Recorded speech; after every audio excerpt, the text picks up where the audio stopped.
जय Hind to my भारतवासी brothers and sisters.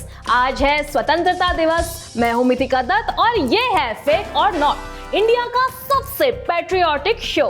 It's not just what the nation wants to know but what the nation should know. मैं आपसे पूछूंगी 5 सवाल और सही जवाब देने पर आपको मिलेंगे खूब सारे इनाम और मेरी रिस्पेक्ट। 40 एपिसोड के बाद आप फाइनली सीख गए। ये रही आज की पहली खबर। दोस्तों, happy independence day to all of you. 73 साल पहले इसी दिन हमने इस देश से अंग्रेजों को अनफॉलो किया था। ये वो दिन है जब हम सब इस देश की आजादी का जश्न मनाते हैं और फेक न्यूज वाले फ्री इंटरनेट का जश्न मनाते हैं। एक और फॉरवर्ड है जिसके हिसाब से भारत की आजादी का दिन 15 अगस्त इसलिए चुना गया क्योंकि इसी तारीख पर जापान ने वर्ल्ड वॉर 2 में सरेंडर किया था। ये सच है या झूठ? इसका जवाब आपको अगले सवाल में देना है। भारत के इंडिपेंडेंस डे के लिए 15 अगस्त इसलिए चुना गया था क्योंकि इस तारीख पर सेकेंड वर्ल्ड वॉर में जापान ने सरेंडर किया था। फेक या नॉट फेक? इसकी सच्चाई का तो मुझे पता नहीं, मगर इंडिपेंडेंस डे बचपन में बड़ा मजेदार होता था।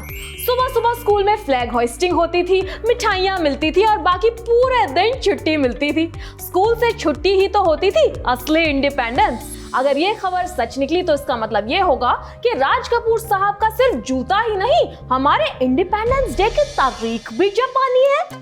चलिए सस्पेंस क्लियर कर देती हूँ। ये न्यूज है बिल्कुल नॉट फेक। इंडिया के इंडिपेंडेंस डे की तारीख तय की थी लॉर्ड माउंटबेटन ने, जो थे ब्रिटिश इंडिया के आखिरी वाइसरॉय। 15 अगस्त उन्होंने इसलिए चुना क्योंकि इसी तारीख पर 1945 में जापान ने वर्ल्ड वॉर 2 में सरेंडर किया था और उनके लिए ये दिन बहुत ही महत्वपूर्ण था। आखिर वर्ल्ड वॉर 2 के दौरान वो supreme allied commander of south east Asia command भी जो थे। ये खबर सुन के मैंने भी डिसाइड किया है कि हमारा देश एक दिन फेक न्यूज से आजादी पाने पर भी स्वतंत्रता दिवस मनाएगा और उसकी डेट होगी मेरा बर्थडे।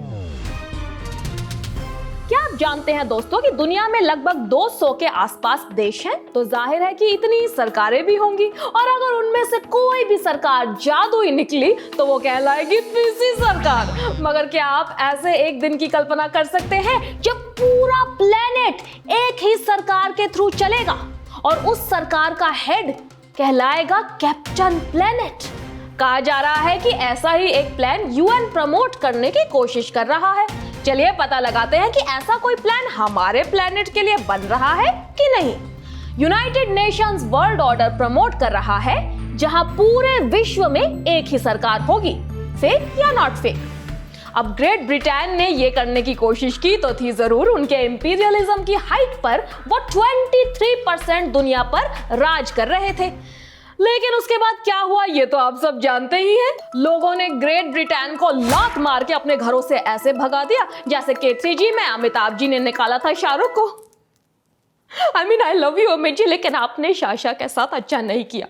Anyway, तब से आज तक ग्रेट ब्रिटेन की सरकार को इन सरकारों से सोशल डिस्टेंसिंग मेंटेन करनी पड़ रही है। तो चलिए यही बता दूं कि यूनाइटेड नेशंस के इस नए वर्ल्ड ऑर्डर की खबर है बिल्कुल फेक। यूएन जनरल सेक्रेटेरिएट ने पुष्ट किया है कि ये खबर है 100% अफवाह। यूएन का एकमात्र लक्ष्य है सस्टेनेबल डेवलपमेंट और वो किसी नए वर्ल्ड ऑर्डर को अपने सिर पे लेकर अपनी जिंदगी बर्बाद नहीं करना चाहते। वो भी जानते हैं कि जो देश टीवी सीरियल्स की सास बहू की तरह आटे तेल पर झगड़ते हैं रोज, वो एक साथ राज क्या ही करेंगे। इस सिचुएशन में पार्लियामेंट नहीं, बिग बॉस का घर बन जाएगा। You do not tell me what to do. कुत्ते किसे पसंद नहीं, मेरे तो फेवरेट हैं। प्यार दिखाते हैं, वफादारी दिखाते हैं और अगर खाना टाइम पे नहीं दिया तो सोफे पे पॉटी करके भी दिखाते हैं। डॉगीज मैन के बेस्ट फ्रेंड होते हैं और विमेन के बेस्ट फ्रेंड होते हैं इक्वल राइट्स। लेकिन ये अगली खबर मर्दों के बारे में, कुत्तों के बारे में है। स्पेशली 2 ऐसे डॉगीज जिनके नाम पर एक मंदिर भी खुला है। सही सुन रहे हैं आप। चलिए भौंकेश बख्शी की तरह हम भी इस कहानी की जड़ तक पहुंचते हैं अगले सवाल के साथ। भारत में एक ऐसा मंदिर है जहां 2 कुत्तों की पूजा की जाती है। फेक या नॉट फेक? ये रियल कैसे हो सकता है? अपने बेस्ट फ्रेंड के लिए लोग केक बनाते हैं, प्लान बनाते हैं, मंदिर थोड़ी ना बनाते हैं। लेकिन सोचा जाए तो इस देश में भक्तों ने सचिन तेंदुलकर के लिए मंदिर बनवाया है, रजनीकांत जी के लिए मंदिर बनवाया है। हेलो आई एम सॉरी, मुझे माफ कर दीजिए, मुझसे गलती हो गई। सच तो ये है कि जब मंदिर को पता चला कि वो रजनीकांत जी के लिए है तो वो खुद ही बन गया। चलिए मैं बता दूं आपको, ये खबर है नॉट फेक। ये टेंपल है चन्नपटना शहर के बीचों बीच, मगर वहां नहीं है कोई भी बीच। इस मंदिर को रमेश नामक एक उद्योगपति ने 2010 में बनवाया था। एक रात 2 कुत्तों के गुम हो जाने के बाद वहां की ग्राम देवी केम्पम्मा एक निवासी के सपनों में प्रकट हुई और उन्हें आदेश दिया एक और मंदिर बनवाने का।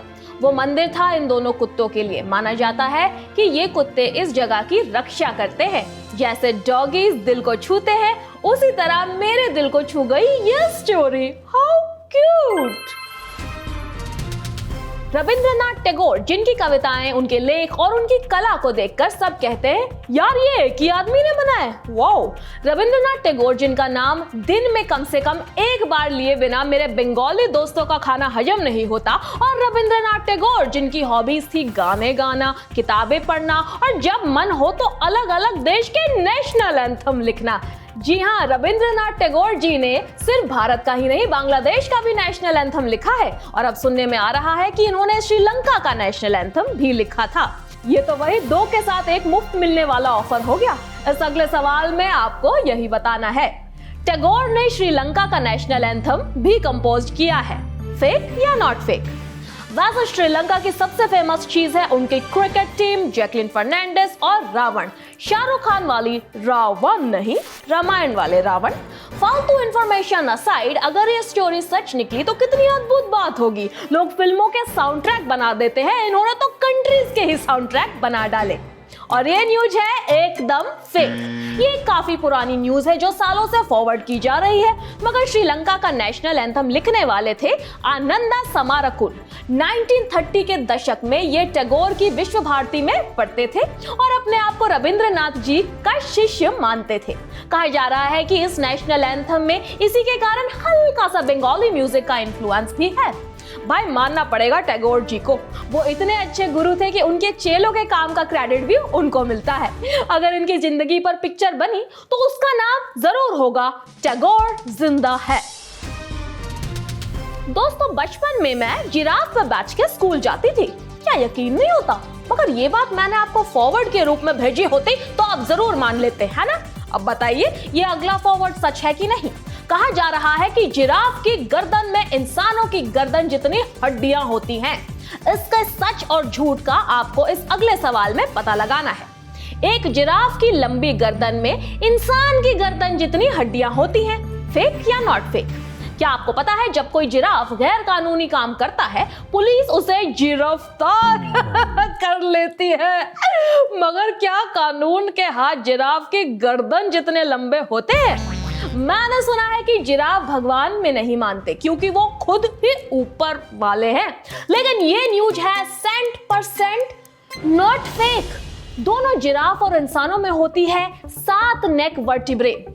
वैसे स्लॉथ और मेनेट्स के अलावा ज्यादातर मैमल्स के पास 7 नेक वर्टिब्रे ही होती है। बस फर्क इतना होता है कि जिराफ का हर एक वर्टिब्रे बोन होता है 10 इंच बड़ा, इंसानों की नेक बोन से काफी ज्यादा।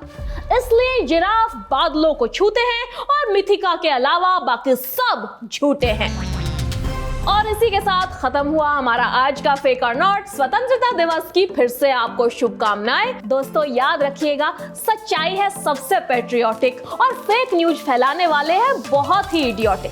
अगर आपने दिए 5 सवालों के करेक्ट जवाब तो आपको मिलेंगे ढेर सारे इनाम। जानने के लिए बस नीचे स्क्रीन पर बटन दबाएं और फेक न्यूज से इंडिपेंडेंस पाएं।